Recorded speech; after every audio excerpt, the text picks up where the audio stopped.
My name is Piper Novak, and I was standing outside a conference room door when my entire world collapsed in the most humiliating way possible. Through the glass wall, I watched my colleagues pop champagne bottles and laugh, while my manager, Quentin Ashford, literally pointed at me and made a shooing motion with his hand. His exact words still burn in my memory. "This meeting is for top performers only, Novak. Maybe next year you'll earn your seat at the table." The door clicked shut, and there I was, watching through glass as they celebrated the $2.2 million bonus payout for Project Phoenix, the same project I had spent 18 months of my life building, debugging, and perfecting. 60-hour weeks, missed family dinners, canceled weekend plans, all for this moment, and I wasn't even allowed inside the room. Before I tell you how I made them all pay for that moment, could you please take a few seconds to tell me in the comments if you've ever been excluded from something you helped create? Because what I'm about to share with you is the most satisfying revenge story you'll ever hear, and you need to hear every single word.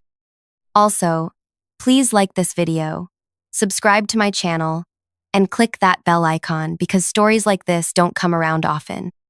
Let me take you back to where this all started, because you need to understand exactly how I ended up in that hallway, watching my career crumble through a glass door.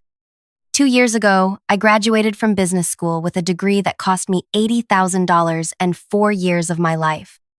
Unlike most of my classmates who immediately started hunting for six-figure positions at consulting firms, I did something that made absolutely no sense to anyone who knew me. I applied for an entry-level analyst position at Hartwell Technologies, a mid-sized software company that most people had never heard of. The salary was embarrassingly low, the work was mundane, and my friends thought I had lost my mind. But I had my reasons that nobody, not even my closest friends, knew about. See, I wasn't just Piper Novak, recent graduate looking for her first real job. I was Piper Novak Hartwell, granddaughter of Edmund Hartwell, the man who founded Hartwell Technologies 38 years ago. But here's the thing that makes this story so much more complicated. My grandfather died when I was 12 years old, and I barely knew him. My mother, Elena Hartwell, had this massive falling out with her father when I was just a baby. Something about him disapproving of her marriage to my dad, who came from what my grandfather considered the wrong side of town. Mom was so angry that she legally changed our last names to Novak, which was her mother's maiden name. She wanted nothing to do with the Hartwell name or the Hartwell money. Growing up, I heard whispers about my grandfather's company, but Mom refused to talk about it. All I knew was that somewhere out there was this business empire that should have been part of my legacy, but family pride and stubbornness had cut us off from it completely. When my grandfather died, Mom inherited his shares in the company, but she immediately put everything into something called a blind trust. I was too young to understand what that meant, but basically, she locked away her inheritance until I turned 25.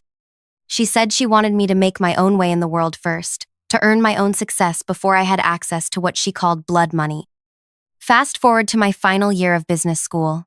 I'm 24 years old, about to graduate, and I start getting these mysterious phone calls from a law firm called Peterson, Wade, Associates. Apparently, my 25th birthday was approaching, which meant the blind trust was about to mature. The lawyers explained that my mother had inherited 48% of Hartwell Technologies when my grandfather died. But here's where it gets interesting. My grandfather had also left me 20% directly in his will, bringing my total potential ownership to 68% of the company. 68%. That meant I would own a controlling stake in a company I had never set foot inside. The lawyers kept calling, wanting to schedule meetings, wanting to discuss my options, but I had this crazy idea brewing in my head. Instead of just walking in as the owner's granddaughter and taking control, what if I actually earned my place? What if I started from the bottom, learned the business inside and out, and proved that I deserved to lead this company not because of my last name, but because of my abilities? So I applied for that entry-level position under the name Piper Novak. During the interview process, nobody connected me to the Hartwell family. Why would they? I looked like any other recent graduate desperate for work experience. I interviewed with 3 different managers, including Quentin Ashford, who would later become my direct supervisor and the man who would ultimately push me toward the most satisfying revenge of my entire life. Quentin was one of those managers who seemed nice enough during interviews but revealed his true personality once you started working for him. He was the type of person who took credit for your ideas in meetings, who gave you impossible deadlines and then acted surprised when you struggled to meet them, and who had this annoying habit of explaining things to you like you were a child, even when you clearly understood the concept better than he did. My first 6 months at Hartwell Technologies were brutal. I was assigned to the data analysis team, which basically meant I spent 8 hours a day staring at spreadsheets and creating reports that nobody seemed to read. The work was mind-numbing, but I told myself it was temporary. I was learning the company from the ground up, understanding how each department operated, figuring out where the real problems were. And there were problems. So many problems. The company was profitable, but barely. Departments didn't communicate with each other. Projects took twice as long as they should have because nobody wanted to make decisions without getting approval from 5 different managers. The technology was outdated, the employees were demoralized, and the leadership seemed completely disconnected from what was actually happening on the ground level. But I also saw the potential. Hartwell Technologies had incredible talent, innovative ideas, and a client base that genuinely loved working with us. We just needed better leadership and a clear vision for the future. That's when Project Phoenix came into my life. 8 months into my time at the company, Quentin called me into his office and explained that we had landed the biggest client in company history. A healthcare network wanted us to build a custom software platform that would revolutionize how they managed patient data across their 12 hospitals. The contract was worth $2.2 million, and if we delivered successfully, it could lead to similar contracts with other healthcare networks across the country. The only problem was that our senior developers were already stretched thin with existing projects.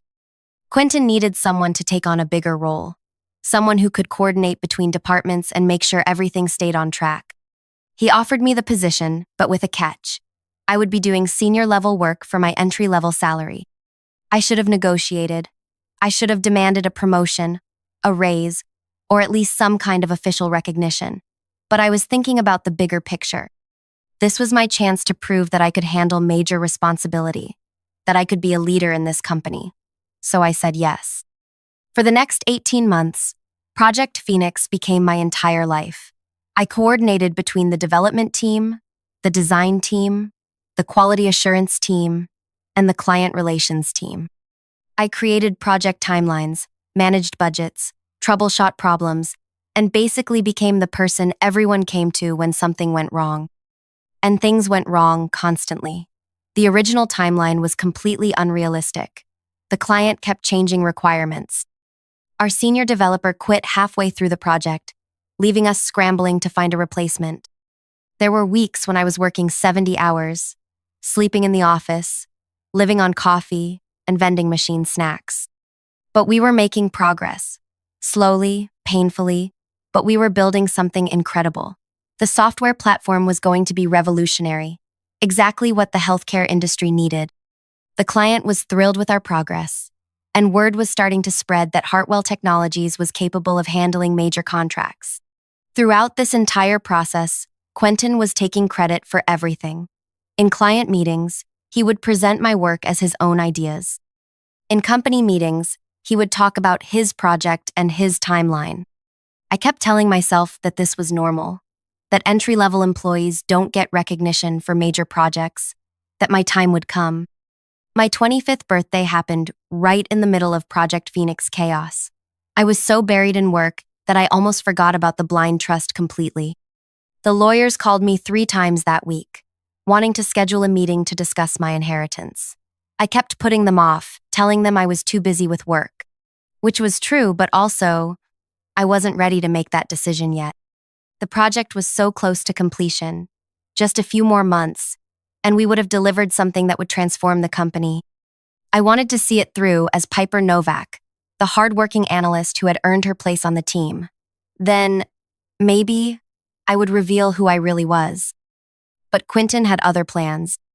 2 weeks before the project was scheduled to launch, he called a team meeting. Everyone who had worked on Project Phoenix was there. The developers, the designers, the quality assurance specialists, even the administrative assistants who had helped coordinate meetings. Quentin stood at the front of the room with this huge grin on his face. "I have some incredible news," he announced. "The client is so impressed with our work that they're not only paying the full contract amount, but they're also giving us a performance bonus. An additional $300,000 that will be distributed to the team based on contribution levels." Everyone started cheering and clapping. $300,000 was more money than any of us had ever seen as a bonus. Even split among the team, it would be life-changing for most of us. But then Quentin kept talking. "Now, I want to be clear about how these bonuses will be distributed. This money is going to the people who really drove this project forward, the people who showed leadership and initiative, the senior team members who made the tough decisions and kept everything on track." I felt this weird sensation in my chest, like something was shifting, like I was about to fall down a very long flight of stairs. "The bonus meeting will be held tomorrow at 3 p.m. in Conference Room B. This meeting is for department heads and senior contributors only. We'll be discussing individual bonus amounts and planning our celebration dinner." After the meeting, I approached Quentin privately. "Will I be included in the bonus meeting?" I asked. "I mean, I've been coordinating this project for 18 months. He looked at me with this expression that I can only describe as confused, like I had asked him something completely ridiculous. "Piper, you're an entry-level analyst," he said. "Yes, you've been helpful with coordination and administrative tasks, but the real work, the leadership decisions, the client management, that's been handled by the senior team. This bonus is for people who took on real responsibility." Real responsibility. 18 months of my life, and he was calling it administrative tasks. That night, I went home to my tiny apartment and stared at the ceiling until 3 in the morning. I thought about calling the lawyers, about revealing who I really was, about walking into that office and firing Quentin on the spot. But part of me still wanted to believe that this was all a misunderstanding, that somehow things would work out fairly. The next day, I watched through that glass door as my colleagues celebrated without me. I watched Quentin raise his champagne glass and give a speech about teamwork and dedication. I watched the woman who had been hired as a senior developer 6 months ago receive a bonus for work that I had been doing since the beginning. And that's when I realized that earning respect and recognition wasn't about working hard or proving yourself. Sometimes, it was about having the power to demand what you deserved. I walked back to my cubicle, pulled out my phone, and dialed the number for Peterson, Wade, Associates. "This is Piper Novak," I said when the lawyer answered. "I'm ready to discuss my inheritance. How quickly can you prepare the ownership transfer documents?" "We can have everything ready by tomorrow morning," he replied. "But are you sure about this? Once you take control of your shares, there's no going back to anonymity." I looked toward Conference Room B, where my colleagues were still celebrating their bonuses for my work. I've never been more sure of anything in my life. The lawyer explained the process. As majority shareholder, I would have the authority to make executive decisions without board approval. I could restructure departments, terminate projects, hire and fire management, basically reshape the entire company according to my vision. "There is one thing you should know," he added. "Your mother included a clause in the trust. If you choose to take control of your inheritance, you're required to hold your shares for at least 5 years before selling. She wanted to make sure you were committed to the family business, not just looking for a quick payout. 5 years. That was longer than I had planned, but it didn't matter. I wasn't thinking about selling anymore. I was thinking about building something better. That evening, I went home and spent hours researching corporate restructuring, executive decision-making, and shareholder rights. I read through every document the lawyers had sent me over the past year, understanding for the first time exactly how much power I was about to inherit. The next morning, I arrived at the office early and met with the lawyers in the parking lot. We signed document after document, transferring 68% of Hartwell Technologies from the blind trust into my direct control. Just like that, I went from entry-level analyst to majority owner of a multi-million-dollar company. But I wasn't ready to reveal everything yet. I had one more move to make. I called an emergency all-hands meeting for 10 a.m. Everyone in the company was required to attend. from the entry-level analysts to the senior management team. The email went out under my name, Piper Novak, which confused a lot of people since I was nobody important enough to call company-wide meetings. Quentin actually tried to cancel the meeting, sending out an email saying there had been a mistake, that entry-level employees couldn't call all-hands meetings. But then, he got a phone call from the company's board of directors, explaining that the meeting had been authorized by the majority shareholder and was mandatory for all employees. I've never seen someone look more confused in my entire life. At exactly 10 a.m., I walked into conference room B, the same room where I had been excluded just 2 days earlier. This time, every single employee was there, including Quentin, who kept looking around like he was trying to solve some kind of puzzle. I had asked the lawyers to wait in the hallway until I called for them. I wanted to do this myself first. The room was packed. People were sitting in chairs, leaning against walls, some even sitting on the floor. There were probably 60 employees total, and they all looked confused and slightly annoyed about being pulled away from their work for a meeting called by someone they barely knew. Quentin stood up as soon as he saw me. "Piper, I don't know what kind of joke this is, but you can't just call company meetings. This is completely inappropriate, and I'm going to have to write you up for wasting everyone's time." I walked to the front of the room and turned to face everyone.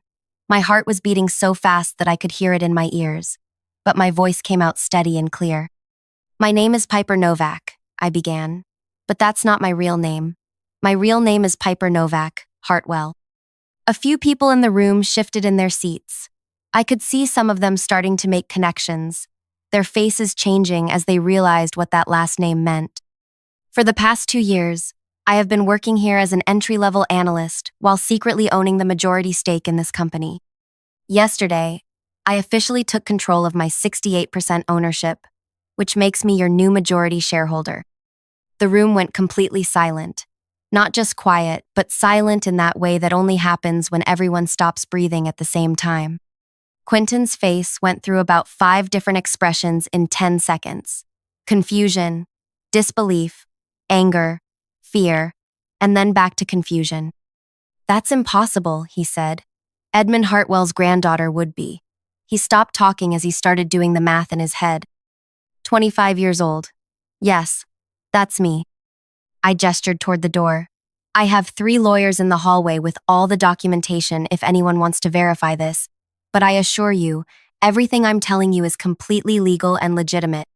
The senior developer, a woman named Roxanne Flint, who had received a $15,000 bonus 2 days earlier, raised her hand like she was in school. "So you've been here for 2 years, watching us work, while secretly owning the company?" "That's correct. I wanted to understand this business from the ground up. I wanted to learn what was working, what wasn't working, and what needed to change.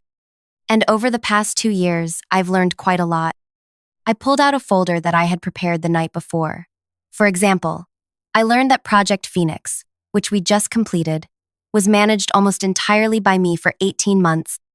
But I was excluded from the bonus meeting because I'm supposedly just an entry-level employee who did administrative tasks. Quentin's face was getting redder by the minute. "Now wait just a minute. You can't just—" "Actually, I can. As majority shareholder, I can do whatever I want. And what I want is to make some changes around here." I opened my folder and pulled out the first document. "Effective immediately. I am terminating the Project Phoenix bonus structure that was announced 2 days ago." Several people gasped. Roxanne looked like someone had just told her that her house was on fire. "Instead, I am redistributing those bonuses based on actual contribution to the project.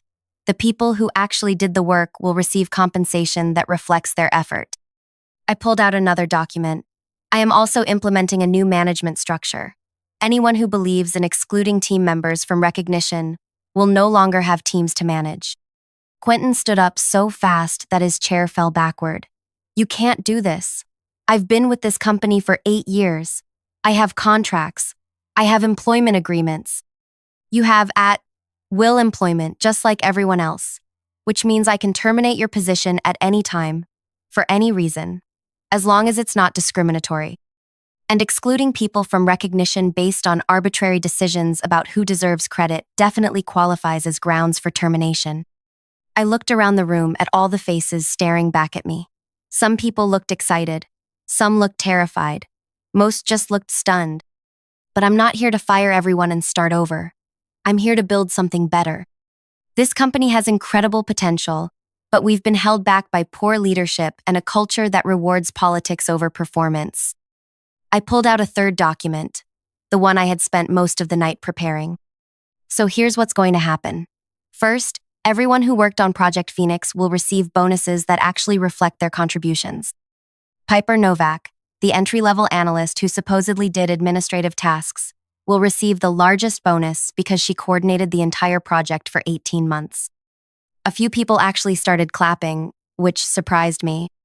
Second, we're implementing a new performance review system based on actual results, not on how well you manage up to your supervisor. Third, we're restructuring our project management approach so that credit goes to the people who actually do the work. Quentin was standing there with his mouth open, looking like someone who had just watched his entire world collapse. And fourth, anyone who has a problem with these changes is welcome to submit their resignation. I'll be happy to provide excellent references for anyone who prefers the old way of doing things. The room stayed quiet for almost a full minute. Then, slowly, people started raising their hands with questions.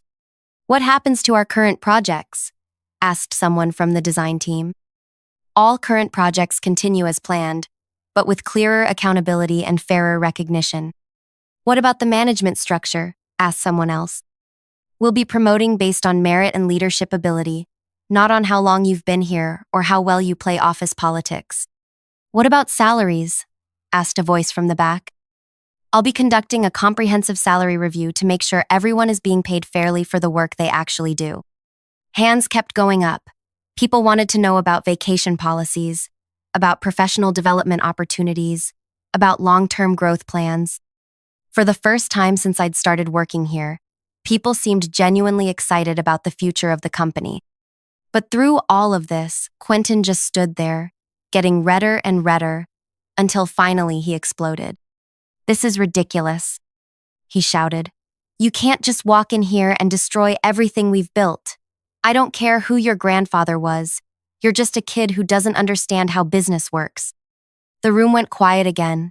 Everyone turned to look at him, then back at me. I walked over to the conference table, where someone had left that champagne glass from the bonus meeting. It was still sitting there, with dried champagne residue in the bottom. "Quentin," I said, picking up the glass, "this represents everything that's wrong with the culture here. 2 days ago, you poured champagne to celebrate work that I did, while telling me I wasn't good enough to join the celebration." I set the glass back down on the table. "The difference between you and me is that I've spent 2 years learning this business from every angle. I've done data analysis, project coordination, client relations, and quality assurance. I've worked with every department, solved problems at every level, and earned the respect of my colleagues by actually doing the work." I gestured around the room.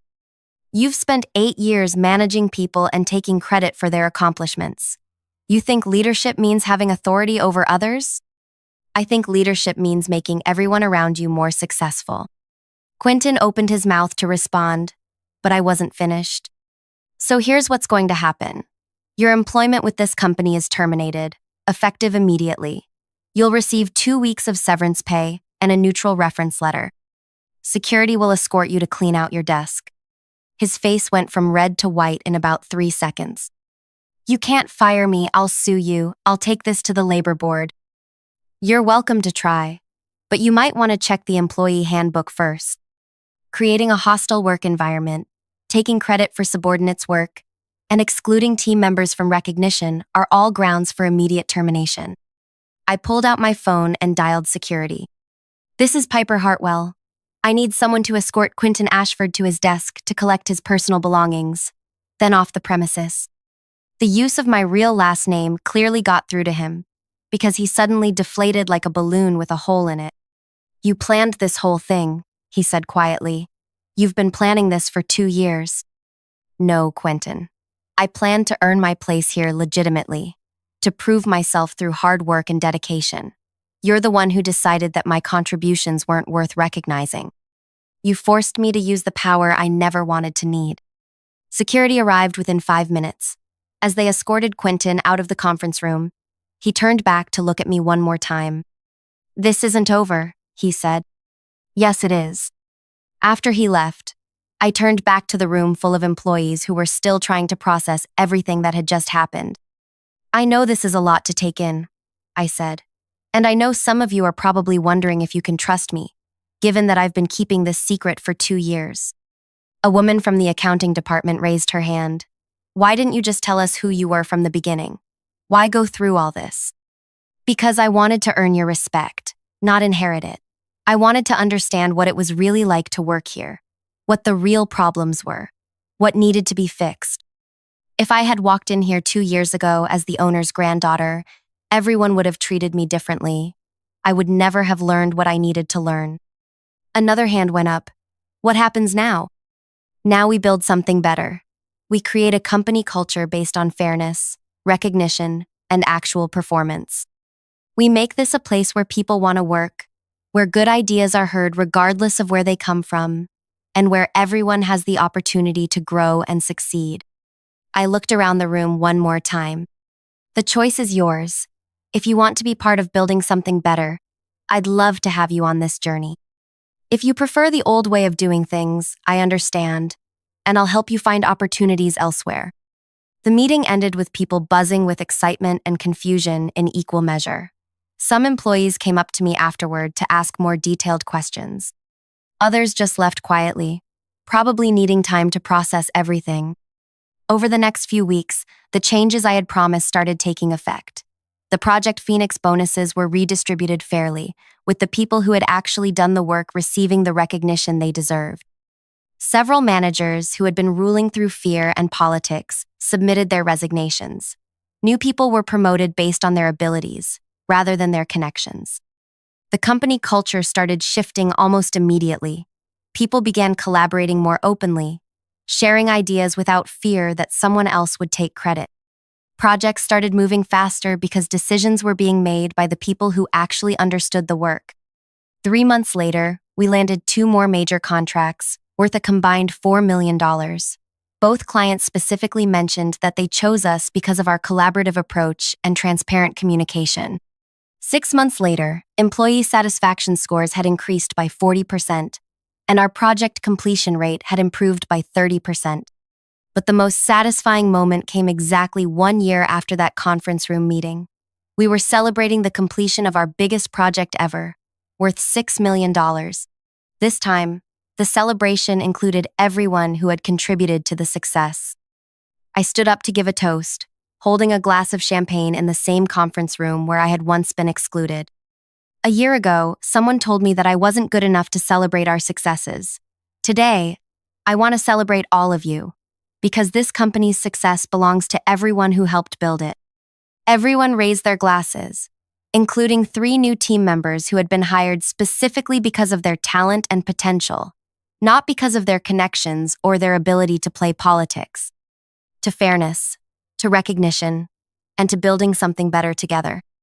As we clinked glasses, I thought about that moment a year ago when I stood outside this room, watching through glass as other people celebrated my work. I had spent 2 years trying to earn my place through dedication and hard work. In the end, I had to claim my place through power and ownership. Sometimes the only way to get the respect you deserve is to have the authority to demand it.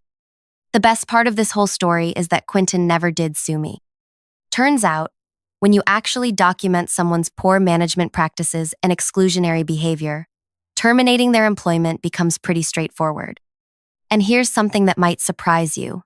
I never intended for this to become a revenge story. I genuinely wanted to prove myself the hard way, to earn recognition through merit alone. But sometimes the world forces you to use the power you have, especially when people refuse to recognize the power you've earned. I still work at Hartwell Technologies, but now I work there as myself, not as someone pretending to be less than she is. The company is thriving, our employees are happy, and we're building something that my grandfather would be proud of. The conference room where all of this happened now has a plaque on the wall that reads, "Recognition belongs to those who earn it, not those who claim it." Every time someone new joins our team, I tell them this story. Not as a threat, but as a reminder that everyone deserves to be valued for their contributions, regardless of their title or their place in the hierarchy. So let me ask you something. Have you ever been excluded from recognition for work you did? Have you ever watched someone else take credit for your ideas, your efforts, your sleepless nights?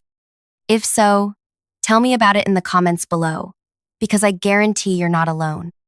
And if this story inspired you, if it reminded you that you have more power than you think you do, please hit that like button and subscribe to my channel.